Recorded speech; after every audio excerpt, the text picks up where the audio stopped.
एक महान योद्धा जो अपनी हिम्मत और बहादुरी से हर मुश्किल का सामना करता है। लेकिन जब अंधेरे की ताकतें उसकी दुनिया को तबाह करने की ठान लेती हैं, तो क्या वो अकेले इन शैतानी शक्तियों को हरा पाएगा? यह कहानी है एक ऐसे योद्धा की जो सिर्फ अपनी ताकत से नहीं बल्कि अपनी चालाकी और होशियारी से भी दुश्मनों का सामना करता है। तैयार हो जाइए, क्योंकि यह सिर्फ एक कहानी नहीं बल्कि एक महाकाव्य यात्रा है। चलिए शुरू करते हैं फिनिस्ट दी फर्स्ट वॉरियर की पूरी व्याख्या। फिल्म की शुरुआत में हमें एक शक्तिशाली व्यक्ति फिनिस्ट और उसकी साथी एंटी का परिचय मिलता है।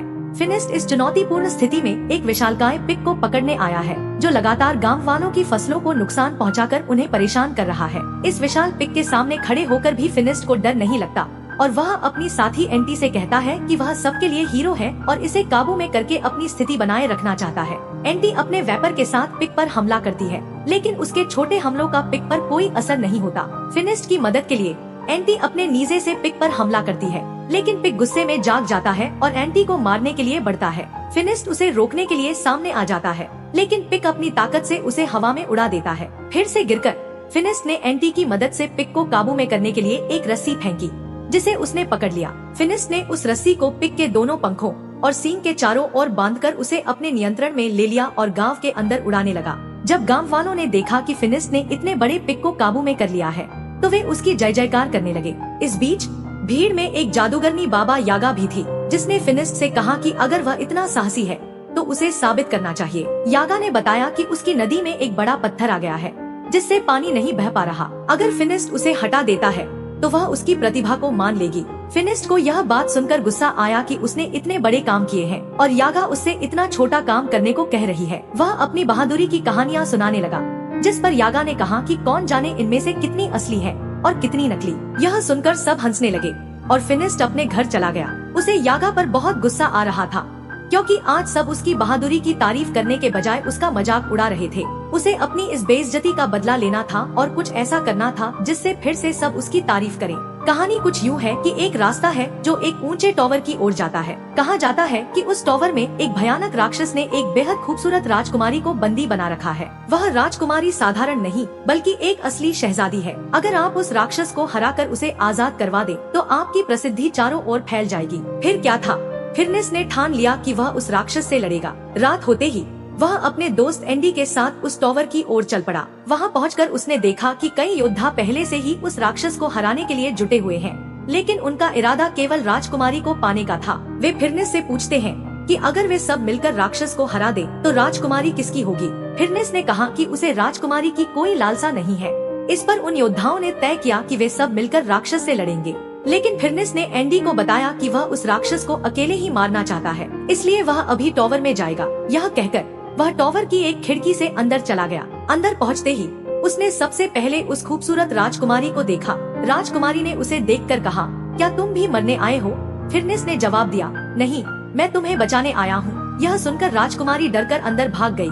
फिनिस्ट ने उसे रोकने के लिए उसका हाथ पकड़ लिया, लेकिन वह जल्दी से अपना हाथ छुड़ाकर टॉवर के पीछे चली गई। तभी अचानक एक सांप फिनिस्ट पर हमला कर देता है। फिनिस्ट ने अपनी पूरी ताकत लगाते हुए सांप की पूंछ पकड़ ली और उसे हराने की कोशिश की, लेकिन सांप ने उसके चेहरे पर जहर उगल दिया, जिससे फिनिस्ट की आंखों की रोशनी चली गई।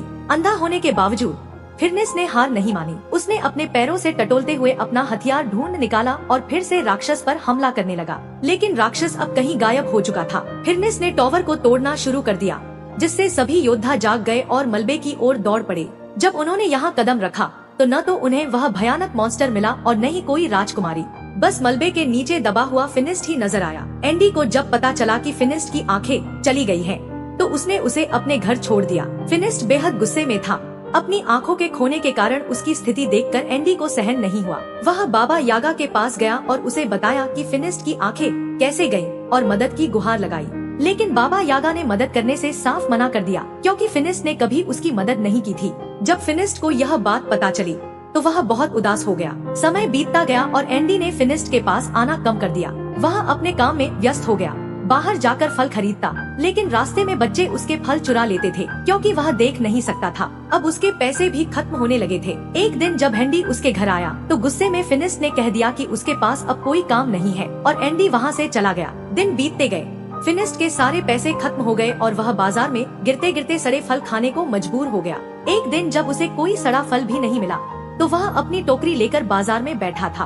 तभी बाबा यागा वहाँ से गुजरे और मजबूर फिनिस्ट को देखकर अपनी टोकरी से कुछ खाने पीने का सामान उसकी टोकरी में डाल दिया। इससे पहले कि वे दोनों कुछ बात कर पाते, गांव में लुटेरों ने हमला कर दिया। लुटेरे लोगों को मार रहे थे और फिनिस्ट यह सब सुन रहा था, लेकिन देख नहीं पा रहा था। जैसे ही लुटेरे उसके पास आए, उसने उनकी आवाज सुनकर उन पर हमला कर दिया। देख न पाने के बावजूद उसने उनकी आहटों से 2 से 3 डाकुओं से लड़ाई की।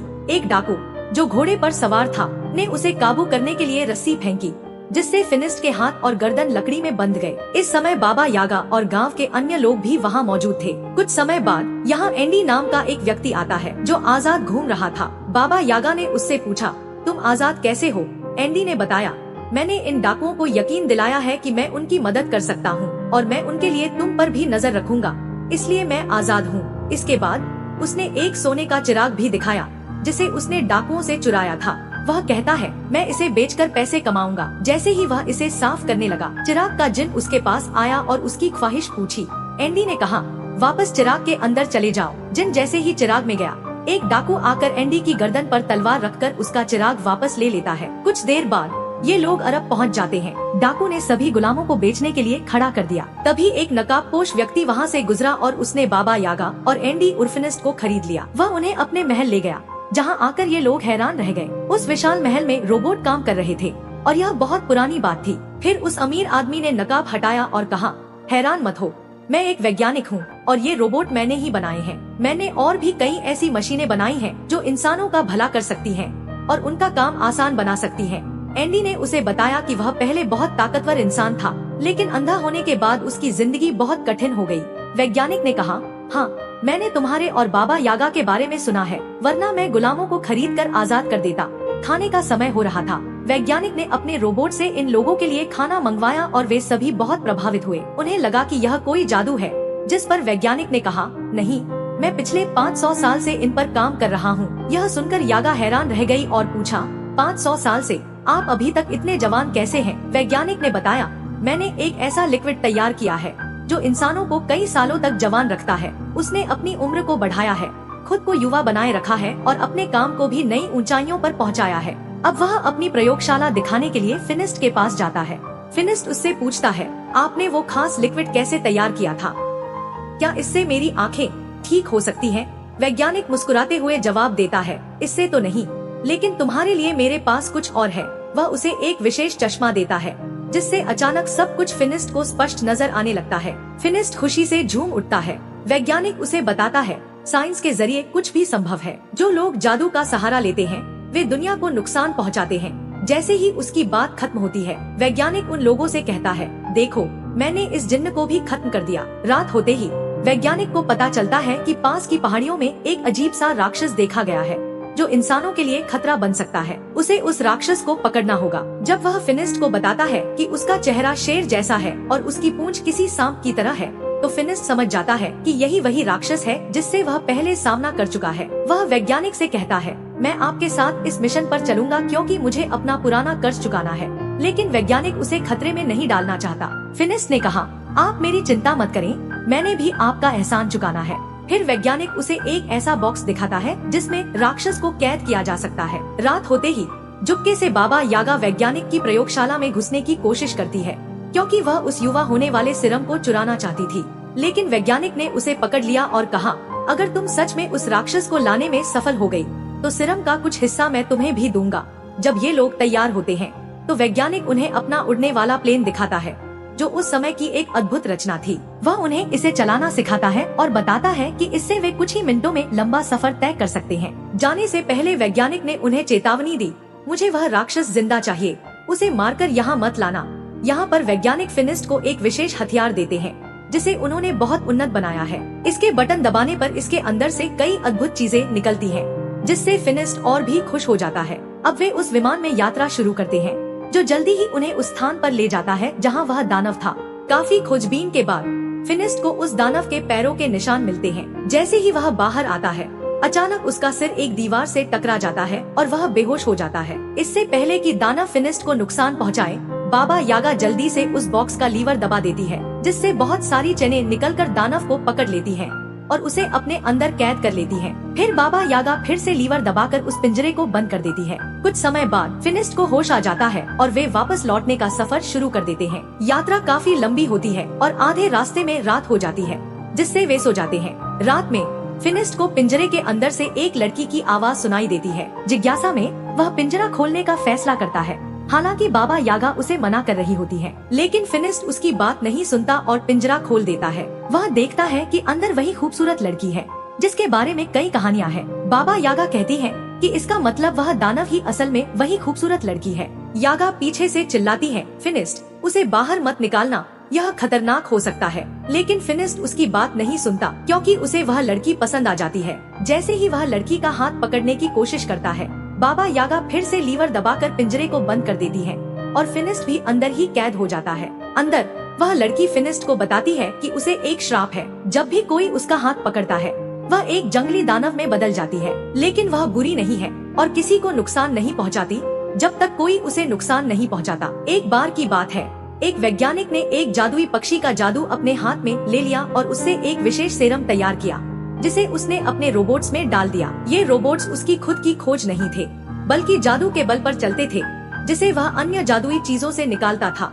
फिर अचानक बाबा यागा उसके सामने आई और बोली, तुम झूठे हो, तुम्हारे सारे काम तुम्हारी खुद की खोज नहीं है, तुम्हारे ये रोबोट्स भी जादू से चलते हैं और तुम्हारी उम्र भी इसी जादू की देन है। तुम मासूम जानवरों को मारकर यह सब हासिल करते हो। यह सुनकर वैज्ञानिक का गुस्सा भड़क गया और उसने कहा, मैं सच जानने वालों को जिंदा नहीं छोड़ता।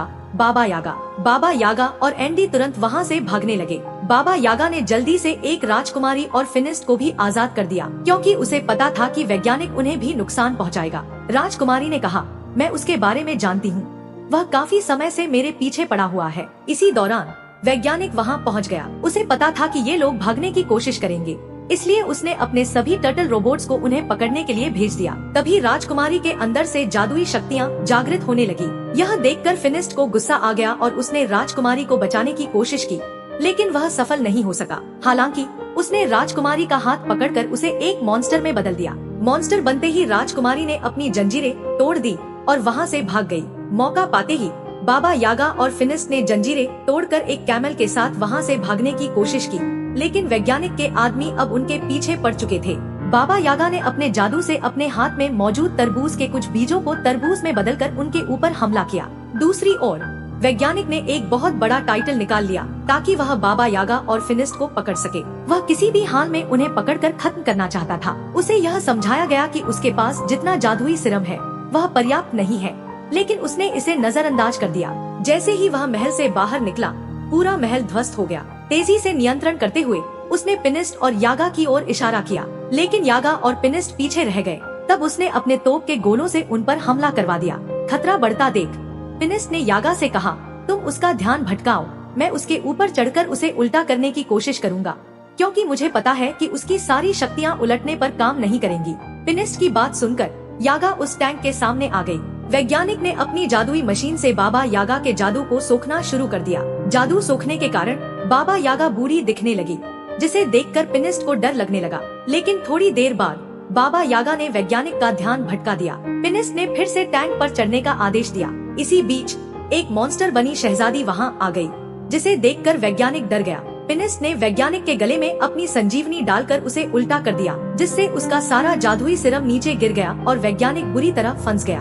अपने आप को बचाने के लिए वह अपने जादुई पंखों से उड़ने की कोशिश करने लगा, लेकिन उड़ नहीं पाया और अपने ही जादुई सिरम में गिरकर मर गया। यहाँ दिखाया गया कि जादू के जोर लगाने से पिनिस्ट भी बेहोश हो गया। शहजादी उसे इस हालत में देखकर रोने लगी, क्योंकि अब उसे उससे प्यार हो गया था। जैसे ही उसके आंसू पिनिस्ट की आंखों पर गिरे, उसे होश आ गया और उसकी दृष्टि भी वापस ठीक हो गई। पिनिस्ट ने उसे अपने प्यार का इजहार किया और हमेशा साथ रहने की बात कही, लेकिन शहजादी ने बताया कि श्राप के कारण वह उसके साथ नहीं रह सकती।